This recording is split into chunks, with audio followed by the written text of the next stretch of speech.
The Moon of Xxene, Chapter 3, The Rule of Things. Scene 5. Aslan dreams of visiting Emirave's home on her 6th birthday, how they played in the garden, how she presented him her pearl earrings. When he wakes up, he finds Iroro at his bedside and tells him he dreamt of when his sovereign father and Oyono Oganegba were still alive. He says to Iroro, "We must protect her, Iroro. Emirave, and Ada and Itiga, they were all entrusted to us by Sovereign Father and Oyono Oganegba. We have to watch over them." He thinks, "It is my duty." Eunuch Iroro nods sadly, saying, "I understand. May Ovie command me, and I shall do my utmost to serve him. But first, Ovie must take care of himself." He tucks Aslan in. "May Ovie rest more. I shall call the Aya to serve him his dinner in bed."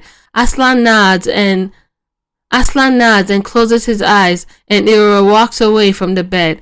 Grand Maiden Inene is teary-eyed and says, "I can't bear to see Ovie like this. He's still too young for all this responsibility. Yet, how can Her Majesty be so unsympathetic? How can she treat her children like this?" Eunuch Iroro says, "Grand Maiden Inene, please do not speak such words. You saw today that the Queen Dowager didn't hesitate to kill a gift bestowed by the late Oroge, or to punish the entire staff of the Palace of Filial Promise. We can't place Ovie in such a predicament. He has already been under much stress since Oroge Otorogene's death.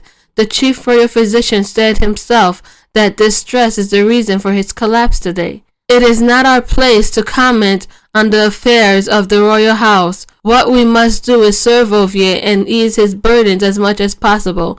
The Grand Maiden says she knows, but Eunuch Iroro says, "He is a child you have nursed and raised from birth, and I have been by his side just as long. His distress pains me too."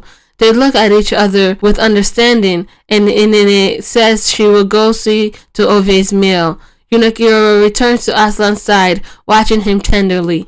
His look becomes determined, and he says, "If Ovie wishes to protect his siblings and Lady Emirave, he must stand against the Queen Dowager."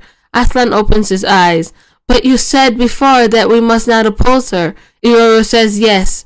Ovie is still young and must submit not only to her guardianship, but to her regency as well. Her Majesty holds the highest authority in the Sun's court, and as her son, Ovie must not do anything that may seem immoral." Aslan sits up. "Then how do we stand against her?" "With time," Iroro says. "There is a saying among the generals, rather than make the first move, it is better to wait and see. Rather than advance an inch, it is better to retreat a yard. Ovie must bide his time and focus on gaining his minister's support. Only in this way will he build enough power to oppose the Queen Dowager."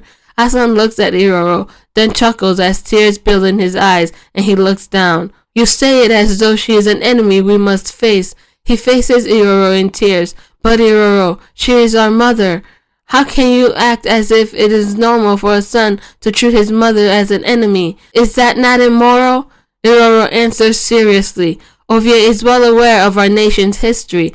In the royal house, it has been no rare occurrence that siblings fight siblings and parents make enemies of their children." Aslan says, "It wasn't so when Sovereign Father was alive." Iroro answers coolly, "Wasn't it?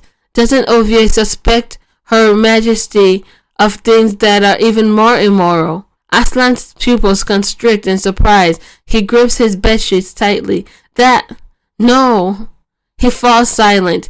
Iroro kneels to the ground, saying softly now, "May Ovie forgive my boldness. I know Ovie has always yearned for Her Majesty's affections, yet he must know by now that she has no such to spare. I only wish Ovie would save himself from further heartache." After a silence in which Aslan thinks of Princess Ada, Prince Itiga, and Emirave, he looks to Iroro with an iron stare, though tears still flow from his eyes, and he says, "We understand. From now on, we know what to do." He thinks, picturing Ada, Itiga, and Emirave, "I shall not allow my family to be torn apart anymore." Thank you for listening and watching. If you liked this video, please subscribe, like, and share. See you in the next episode.